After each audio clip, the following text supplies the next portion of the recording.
So I'm going to move forward with our announcement that we're live captioning our meeting. Please look in the chat window of our WebEx meeting where you'll find a link.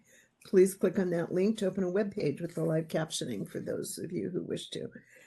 At this time, I call to order the agenda review meeting of the Maricopa County Community College District Governing Board of March 7, 2023. Today, we are going to review the agenda for the March 28, 2023 board meeting. For the record, I'm going to call roll of board members. I'm going to start with our student trustee, Mr. Burnett. Thank you. Ms. Bittersmith? Here. Thank you. Ms. Butler? Here. Thank you. Ms. Davis? Here. Thank you. Dr. Narini? Here. Thank you. Dr. Thor? Here. Ms. Smith will join us shortly. With my presence, we have 6 board members present and our student trustee with 1 board member joining us in a few minutes. For those of you who haven't participated in our virtual agenda review meetings, I tend to read the items for approval, ask for comments and questions, and then we move through the agenda that way with some information for our meeting on our formal board meeting. Noting for the agenda, there will be the normal regular meeting protocol, call to order, pledge of allegiance. We'll go through the student life report, and we're looking forward to hearing from Gateway Community College Student Life. Then we will have the faculty council report, adjunct report, staff update. We have no emeritus awards or recognitions noted for our agenda next time, and then we move into the chancellor report. Citizens interim does continue, it will occur, and then we're right into our consent agenda. So purposes of conversation today on our consent agenda, the first item is approval of acceptance of new grant award from the U.S. Department of Commerce, National Telecommunications and Information Administration to Phoenix College for the Boundless Broadband Transfer Minority Communities, i.e. increasing awareness, access, education, and workforce experiences. It's a project in the amount of $4,256,738.52 for the project period of March 1, 2023 to February 28, 2025. Are there any comments or questions on that item? Being none, moving to the next item, approval of acceptance of transfer of new grant award to the Maricopa County Community Colleges Foundation from the Flynn Foundation for $351,520 to support a lease agreement for the Center for Entrepreneurial Innovation for the period from April 7, 2022 through April 6, 2025. Mr. Spicker, are you with us this afternoon? I am. Can you hear me? Yes, I can hear you well. Could you comment to us before I ask for comments and questions on the fact that this is a back date going forward? Yes, thank you for that. Governing board members, guests, presidents, Chancellor Gonzalez. The foundation had worked on this grant for well over a year, starting in 2021. It was approved April 7th of 2022 with the idea that there would be other support coming in time, and you'll hear about this further in the agenda about this grant. And it's a bioscience specific workforce development grant with an access to the bioscience wet lab facilities there in downtown Phoenix. I know many of the governing board members have been there, and it's really for early stage research and entrepreneurs, and it's through CEI. And the reason I wanted to speak to this is it fell through our cracks. I apologize. This should have come to the governing board back in April of 22. It's coming to you now because we discovered that it had not come to the governing board. We have taken the steps necessary to prevent this from ever happening again. And this is the first time it's happened, but it's a real important grant because it leads to MCCCD being a part of the Phoenix Biomedical Campus Innovation District. And so I just wanted to make that clear. Thank you. Sure. Thank you, Mr. Speaker. Board members, do you have any further comments or questions on this item? Being none, we'll move forward. And I do want to note that Ms. Smith has joined us. Item 4, I believe we're still looking at it as a placeholder, but if it appears on the final agenda, approval of transfer from the Maricopa Community Colleges Foundation in the amount of $943,710 from a new grant award from the Bill and Melinda Gates Foundation for the Maricopa, or I guess it's now the Gates Foundation, for the Maricopa Academic and Student Success Integrated Support Technology, or ASSIST, expansion program. Any comments or questions on this?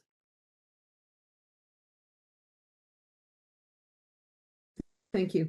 Moving on to 5, approval of to issue a purchase order to GCON Inc. in the amount of $1,867,330.98 to replace the air handling system and provide a new fire sprinkler system for the F building at Paradise Valley Community College. Are there any comments or questions on that? Item 6 will be approval to issue a purchase order to Sun Valley Builders in the amount of $615,714 for the athletic fields drainage project at South Mountain Community College. Are there any comments or questions?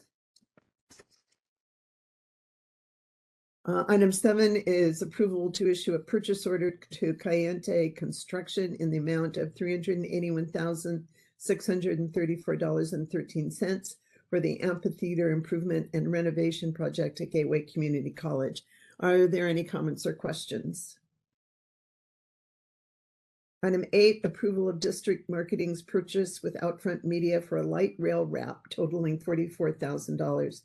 The purchase of the light rail wrap would put district marketing over the $250,000 purchasing limit threshold. Board members, any comments or questions on this item? President Sullivan, it's Sullivan. Davis. Go ahead. Yes, let's go with the first one, who was, who, I know Dr. Thor wanted to speak, but who was it that It was preceded? Donna Davis. Okay, Donna, please, you go first, and then Dr. Thor, I'll call on you. I was just wondering how much over the limit, over the purchasing limit, this is going to go. Dr. Gonzalez or Mr. Coolidge, I don't know if he's present, or Ms. Renfro, can someone answer that question? President Sullivan, I would ask, let's see if Darcy, I don't remember hearing Mr. Coolidge being on this evening. Are you there, Chuck?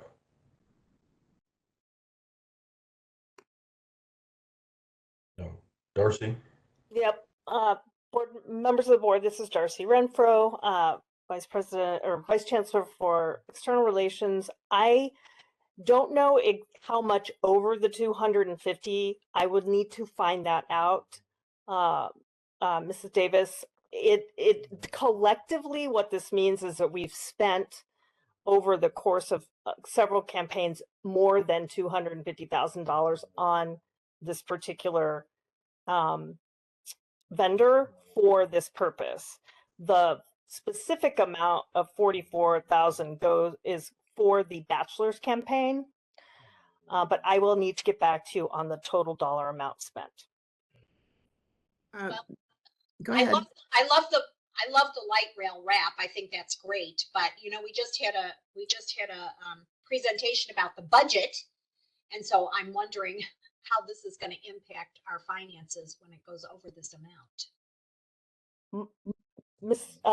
President Sullivan, Mrs. Davis, I believe that the this dollar amount has been set aside from workforce dollars or Prop 207 dollars, has already been accounted for in the current budget year. So it would not impact the future, the upcoming budget.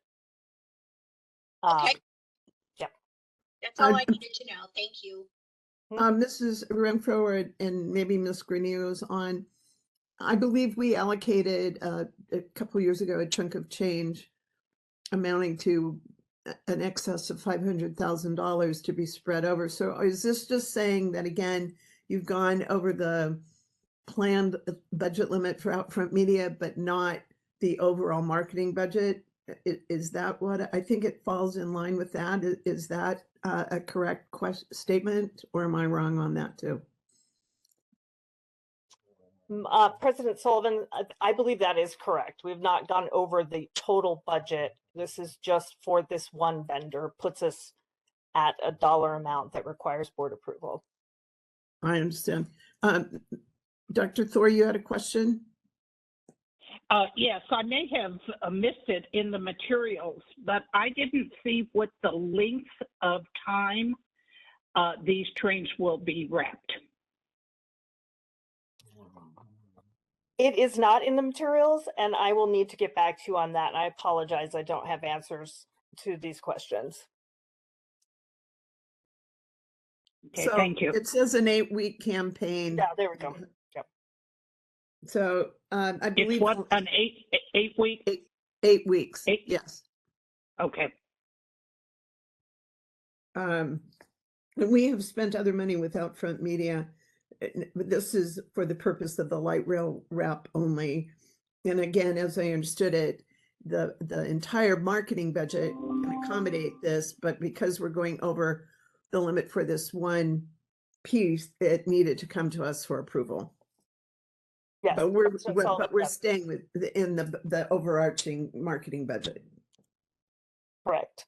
Ms. President Sullivan, that is my understanding. And if I learn any of that to not be accurate, but I will immediately let the board know, but that is accurately stated from my perspective. Thank you. Mm-hmm. Thank you. It's moving. So any further comments or questions on this item?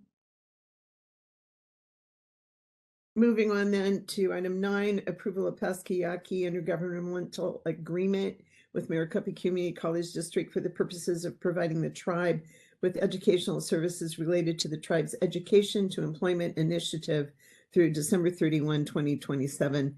Any comments or questions on this item? Moving to item 10, approval of the Healthcare United at Gateway. I love the name, HUG Clinic Summer of 2022 and Fall 22 Quality Management reports. Reports were completed in accordance with the Arizona Health Services Department Administrative Regulations under R9-10-1004.2. Any comments or questions?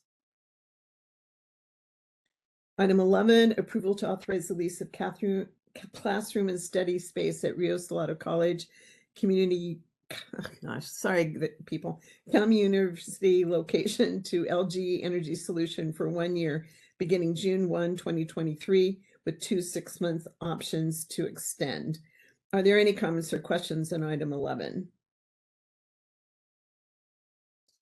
Moving on to item 12, approval to lease space from the Phoenix Biomedical Campus Phase 1 for a 3-year period for Gateway Community College, the Center for CEI, or Center for Entrepreneurial Innovation, which is CEI. Mr. Spicker, is this the one that you had referred to earlier? And is Mr. Shulman here to just talk about this? Is that one I understood was an interest? Yes, and I think Dr. Diaz is on for this. Thank you. I see. Thank you. Thank Dr. you. Diaz, go ahead. Yes, thank you, President Sullivan and Chancellor Gonzalez. Is there a specific question around this particular agenda item? And I'm unsure if Mr. Schuman can unmute himself to answer it if I am unable to answer the question. Okay. I understood there might be. Did you want to discuss this relationship to the previous conversation from Mr. Spicker? Otherwise, anyone, do you have any comments or questions on this item?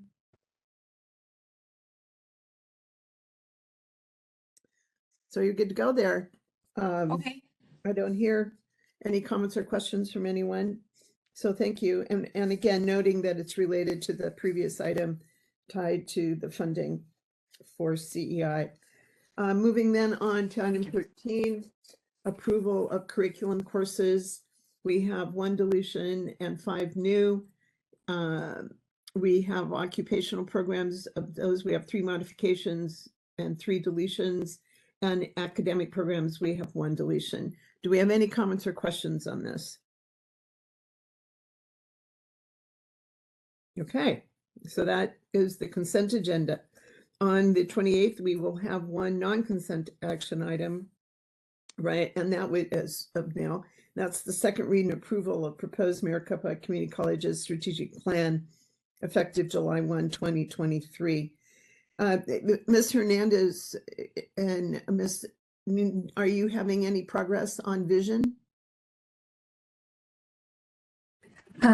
Yes, President Sullivan, we actually submitted an email via Elsa to the board members, I believe on Friday, with the recommended vision statement. I think I've gotten a response back from 1 board member. So we're just pending responses that. And then at the Chancellor's Executive Council meeting this morning, we started working on implementation plans. So we're on schedule for March 28th, just pending responses from the board about the vision statement. Thank you. And board members, I want to encourage you to take a look at that email and make comment so we can move forward with this item on the 28th. So thank you. And board members, any further comments or questions on this item that will come before us for approval?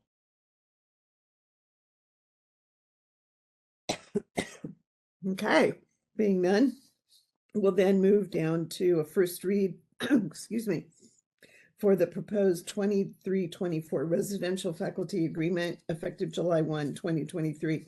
Before I ask for comments or questions, Ms. Soon, I know you're in the panel. Could you tell us a little bit about the process by which you reached a new agreement? A lot of red lines. The executive summary was good. And I know, again, I'll ask for comments or questions, but can you first talk through the process that you went through and what the outcome is before it came to us? Certainly. Thank you, President Sullivan, members of the board, members of CEC, and guests who are here. As I outlined in the FEC address to the governing board on February 28th, if you remember, we went through that long discussion of the shared governance process that resulted in the residential faculty agreement that you have in front of you.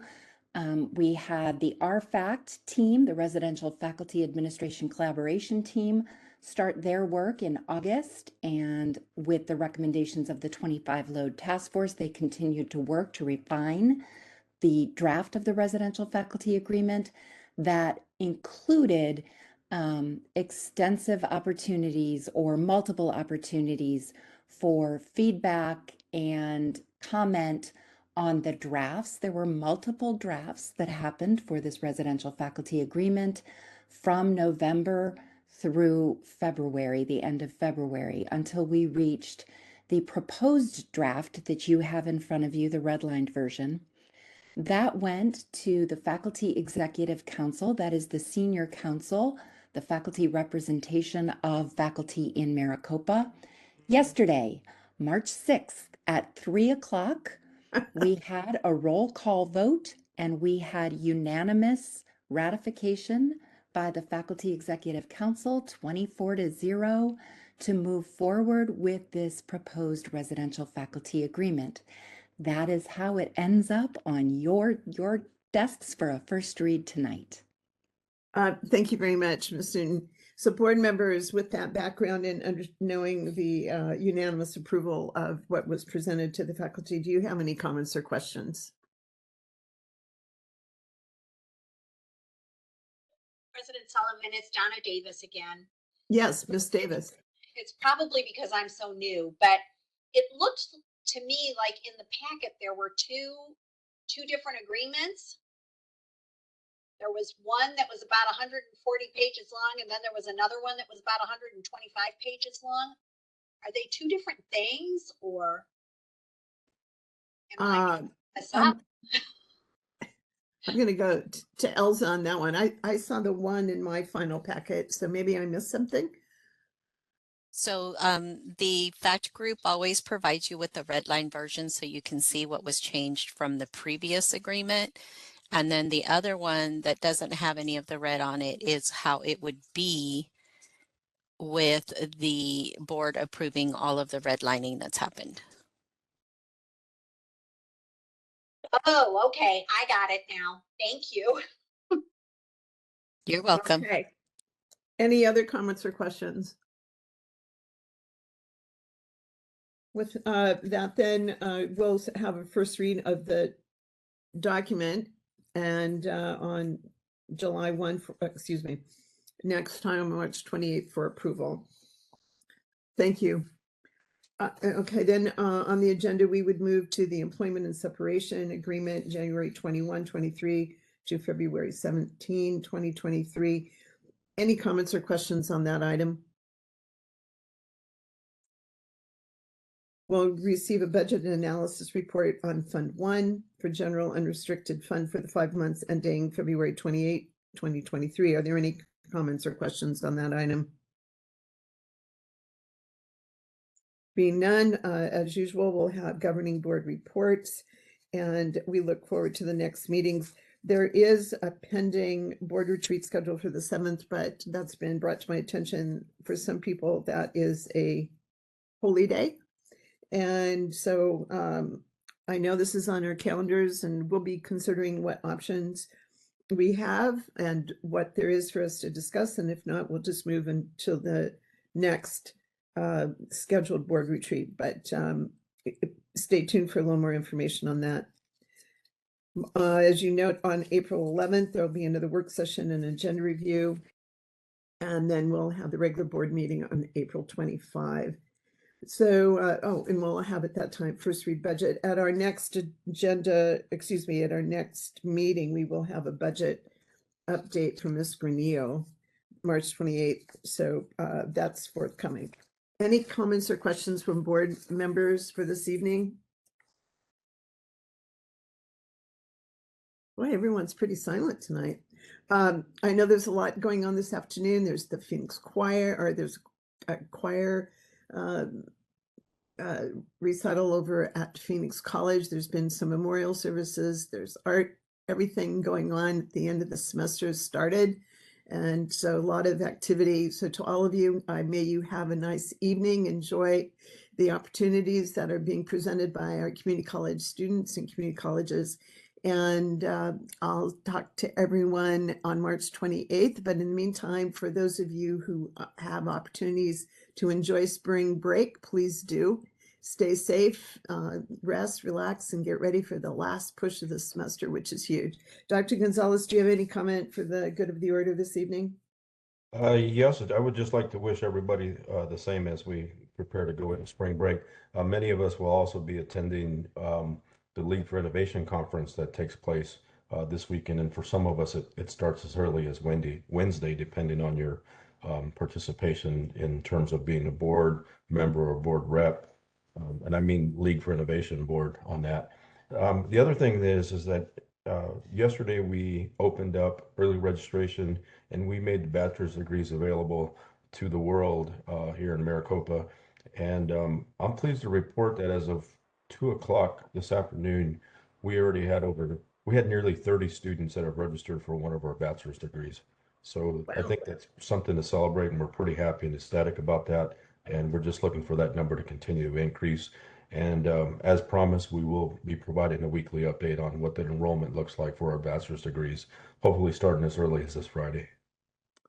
Very nice. President Sullivan? Yes, Ms. Bittersmith. I don't want to delay the German, but I just wanted to thank Dr. Gonzalez for that report. I have had an inordinate amount of social media reach outs and phone calls with people very excited about this opportunity. And I was surprised that they're paying attention. So I just want the board to know that all those efforts were worth it, because we've got people who are really jazzed about new opportunities at Maricopa. Excellent. We appreciate that. Thank you, Mrs. Bittersmith. Any other comments from board members before I adjourn? This is your moment. All right, everyone, a lot of silence out there. So that must mean everyone's eager to go and enjoy dinner and a lovely evening. And again, enjoy your spring break. Some of us will be at the League for Innovation dinner on Friday evening, I believe, Dr. Gonzalez. Looking forward to meeting your colleagues and participating in that. So good night, everyone. Have a good evening, and thank you for being present. I appreciate it.